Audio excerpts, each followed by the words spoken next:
Olá para você que nos acompanha em mais um momento de culto, transmitido pela Paróquia Evangélica de Confissão Luterana em Aurora. Seja bem-vindo, seja bem-vinda. Trago a palavra bíblica do Salmo 85, versículo 7, que nos diz assim: Mostra-nos, Senhor, a tua misericórdia e concede-nos a tua salvação. Nós entramos na primeira semana do Advento. O Advento nos revela esse Deus misericordioso por toda a humanidade. Em Jesus, Deus mostra sua misericórdia. Em Jesus, Deus nos concede a sua salvação. Que essa palavra possa acompanhar a todos nós, agora nessa celebração e também ao longo da semana, ao longo de nossa vida. Quero lhe convidar para um momento de oração, lembrando que nós realizamos esse culto em nome do nosso Trino Deus, Deus Pai, Filho e Espírito Santo. Amém. Oremos. Querido e bondoso Deus, nós queremos te louvar e te agradecer por mais um dia que tu nos dás. Queremos te agradecer por teu cuidado conosco e que em Jesus Cristo tu nos mostras a tua misericórdia e nos concedes da tua salvação. No entanto, diante de ti, nós queremos também reconhecer as nossas falhas, o nosso pecado. Tantas e tantas coisas, Senhor, que nos afastam de ti, da tua presença, nos afastam dos teus bons caminhos. Perdoa-nos, Senhor. Derrama sobre nós da tua misericórdia. Que em Jesus nós possamos encontrar o verdadeiro Salvador da nossa vida, aquele que entregou-se em nosso lugar para morrer numa cruz. Aquele que vem ao nosso encontro, que veio a este mundo, nasceu entre nós e que também um dia promete voltar. Que tu nos abençoes nesse culto, que nos abençoes com a tua palavra e que essa palavra fale com cada um de nós aquilo que nós precisamos ouvir. Oramos em nome de teu Filho Jesus Cristo. Amém. Palavra bíblica de Lucas capítulo 1, versículo 50 nos diz assim: Deus mostra sua bondade a todos os que o temem, em todas as gerações. Deus vem ao nosso encontro. Deus nos perdoa, Deus nos salva. Deus concede a todos nós a possibilidade de um novo recomeço. Confie nesse Deus. Quero convidar você agora para ouvir um hino e logo mais a história bíblica das crianças.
Eterna graça, vem ordenar.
crianças! Eu sou a tia Márcia e hoje venho contar a história que está escrito na Bíblia lá em Lucas 17, 1 e 4. Pois é, crianças. Aqui temos a caixinha do pecado. Como vocês estão vendo, ela é toda escura e ela tem uns curativos, uns machucados. Assim fica o nosso coração quando pecamos. E dentro dela eu tenho alguns corações que falam, olha só, sobre a mentira, quando mentimos. Sabe, crianças, a mentira não é coisa de Deus. Isso não agrada a Deus. Então, cada vez, crianças, que vocês pensarem em pregar uma mentira, pensam, isso não é de Deus. Também temos da fofoca. Quando falamos do coleguinha, isso é uma coisa que desagrada a Deus. Crianças, também temos o roubar. Nossa, quantas vezes pegamos uma coisa que não deve? Tudo isso significa roubo e é uma coisa que nos afasta de Deus. Nossa, temos também o coração da desobediência. Quando desobedecemos o nosso pai, a nossa mãe, o nosso professor lá do cultinho infantil também, quando respondemos, Deus fica muito triste. E sabe, crianças, desobediência também, quando desobedecemos o que está escrito na Bíblia, que lá está escrito que devemos amar uns aos outros e também devemos amar o Senhor Jesus acima de tudo. E isso muitas vezes nós não fizemos. E Deus, ele fica muito triste com nós. Mas crianças, Deus ele tem um plano maravilhoso para nós. E eu vou mostrar para vocês. Agora, crianças, nós temos a caixinha do perdão. Porque Jesus, ele morreu nessa cruz. Por mim e por você. Por meu pecado e pelo teu pecado. E o que devemos fazer, crianças? Para ele perdoar os nossos pecados. Devemos confessar todos os nossos pecados que deixam nosso coração preto assim, escuro. Confessar todos a ele. Quando confessemos todos os pecados a eles, mas de coração arrependido mesmo, o que acontece? O nosso coração, ele fica branquinho, branquinho, igual a neve. Pois é, crianças, esse é o meu desejo, que cada um de nós, cada vez que nós pecarmos, possamos ir perante Jesus e pedir de coração arrependido mesmo, que possamos ficar com o nosso coração branquinho igual a neve.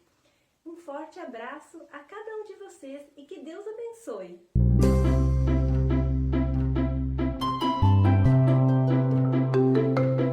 A palavra bíblica de hoje se encontra no Evangelho de Lucas, capítulo 21, dos versículos 25 ao 36. Haverá sinais no sol, na lua e nas estrelas. Sobre a terra, angústia entre as nações em perplexidade, por causa do bramido do mar e das ondas. Haverá homens que desmaiarão de terror e pela expectativa das coisas que sobrevirão ao mundo, pois os poderes dos céus serão abalados. Então se verá o Filho do Homem, vindo numa nuvem, com poder e grande glória. Ora, ao começarem estas coisas a suceder, exultai e erguei a vossa cabeça, porque a vossa redenção se aproxima. Ainda lhes propôs uma parábola, dizendo: Vede a figueira e todas as árvores. Quando começam a brotar, vendo-o, sabeis por vós mesmos que o verão está próximo. Assim também, quando virdes acontecerem estas coisas, sabei que está próximo o reino de Deus. Em verdade vos digo que não passará esta geração sem que tudo isso aconteça. Passará o céu e a terra, porém as minhas palavras não passarão. Acautelai-vos por vós mesmos, para que nunca vos suceda que o vosso coração fique sobrecarregado com as consequências da orgia, da embriaguez e das preocupações deste mundo, e para que aquele dia não venha sobre vós repentinamente como um laço. Pois há de sobrevir todos os que vivem sobre a face de toda a terra. Vigiai, pois, a todo tempo, orando, para que possais escapar de todas essas coisas que têm de suceder, e estar em pé na presença do Filho do Homem. Durante toda a trajetória da nossa vida, pelo menos duas coisas controlam, sempre. Um relógio, um calendário ou uma agenda, necessitamos de ambos para nos orientar. Não é ruim usá-los, pelo contrário, são bons, são úteis. Agradeço muito quem os inventou. Estamos acostumados também nós a controlarmos o nosso tempo. Mas a palavra de Deus nos revela acontecimentos que estão por vir que nós não sabemos quando acontecerão. Não temos como saber quando eles ocorrerão, mesmo que nós tenhamos relógios, calendários, agendas, mesmo podendo medir o tempo e os dias. Sobre isso nos fala o texto de Lucas, que nós ouvimos agora há pouco. Nosso texto está dentro de um contexto maior. Faz parte de uma pergunta feita anteriormente. A partir do versículo 5 desse capítulo, é dito quão bonito é o templo, a sua ornamentação, e Jesus avisa que virá o dia em que tudo aquilo seria destruído, que tudo aquilo viria ao chão. Mesmo as mais lindas ornamentações não iriam escapar. E então foi perguntado a Jesus quando que isso aconteceria. E Jesus começa a falar sobre diversas coisas que aconteceriam antes de toda essa destruição. Logo em seguida, então, chega o texto que nós ouvimos agora há pouco, que revela a vinda do Filho do Homem, ou seja, a vinda do Filho de Deus, Jesus Cristo, nosso Senhor. O texto não revela exatamente em que dia isso vai acontecer. Não é possível medir quanto que ainda falta para isso acontecer, embora muitas pessoas já tenham tentado fazer esses cálculos, essas contas. Também não há como medir o tempo que levará para isso acontecer, se falta ainda muito ou pouco. Quando se fala na volta de Jesus Cristo, a função do calendário, do relógio, não tem serventia nenhuma. Assim como foi feita aquela pergunta anteriormente a Jesus, lá no versículo 7, Mestre, quando sucederá isso? Assim também certamente nós fazemos essa pergunta ou já a fizemos em algum momento da nossa vida. Porém, assim como na época, Jesus nos revela apenas sinais daquilo que acontecerá antes da sua volta. Jesus Cristo nos revela sinais, e são sinais um tanto quanto desagradáveis. Jesus fala que virão sinais no sol, na lua, nas estrelas, que haverá angústia entre as pessoas, porque virão ali a agitação do mar e um grande ruído. De tanto medo haverá pessoas que chegarão a desmaiar. Irão ficar apreensivos com o que estiver acontecendo no mundo. E aí depois, de tanto medo, de tanto terror, é predita a vinda do Filho do Homem, vindo sobre as nuvens com poder e grande glória. Ergam a cabeça, não fiquem desanimados quando acontecerem esses sinais, mas olhem para cima com alegria, com esperança, com confiança. A espera não é apenas de coisas ruins, mas depois das coisas ruins, eis que virá o tempo em que algo maravilhoso acontecerá: a redenção. A redenção vem do ato de redimir, ou seja, assim como Deus redimiu, libertou o povo de Israel na escravidão do Egito, depois de tanto sofrimento que eles passaram nas mãos do faraó, assim ele redime, ele liberta o pecador dos seus pecados. Ele liberta a toda a humanidade, liberta a mim e a você. Por meio da morte de Jesus na cruz e da sua ressurreição, ele redime a todos nós. Dessa maneira, Deus redime a cada um de nós e nos dá, então, a redenção. E quando Cristo voltar, podemos ter a certeza que isso acontecerá por completo. E aí, para conseguir explicar bem aquilo que ele estava tentando dizer, Jesus de novo conta uma parábola, a parábola da figueira. Ele pede que observem a figueira e demais árvores, porque a gente sabe em que estação do ano estamos conforme o modo em que elas estão. Quando estão brotando, significa que estamos entrando no verão.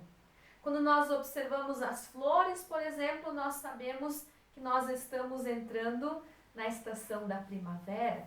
Ou seja, podemos identificar a estação do ano por meio dos sinais das plantas. E dessa maneira, Jesus quis mostrar que os sinais do fim dos tempos também podem ser identificados, percebidos, embora nós não saibamos a data com precisão. Esse texto, a minha fala, não quer de forma nenhuma ser algo que os amedronte.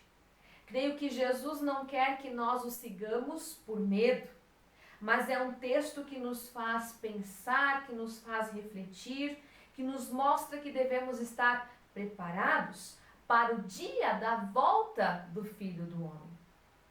E o tempo de advento é isso, é preparo, é espera. As horas voam, os dias passam rapidamente, logo já teremos novos calendários para o próximo ano e assim vamos vivendo os nossos dias. Mas não podemos nos esquecer desta data que é tão anunciada por Jesus Cristo. Por mais que ninguém saiba o dia, a hora da sua vinda, não significa que a sua segunda vinda não acontecerá. Pelo contrário, ela vai acontecer. Está anunciada por Jesus e haverá sinais introdutórios. E para comprovar que o que Jesus estava dizendo era realmente verdade, Jesus afirma que todas as coisas poderiam passar, que até mesmo o céu e a terra poderiam passar, mas que as suas palavras jamais passariam. Que assim como ele estava anunciando, falando, assim de fato iria acontecer. Por fim, ele pede que estejamos preparados. Pede para que tenhamos cuidado, para que tenhamos cautela, para que não fiquemos sobrecarregados apenas com as coisas de agora, com as coisas deste mundo, que vamos vivendo um dia após o outro, nos esquecendo de Cristo, nos esquecendo dos seus ensinos, e assim a volta de Cristo ser inesperada, nos pegar de surpresa, nos pegar como um laço, como diz o texto. Mas que nós estejamos atentos à volta de Cristo, que ela seja alegria, que ela seja algo que nós aguardamos, que nós esperamos, pois ela virá e virá a todos.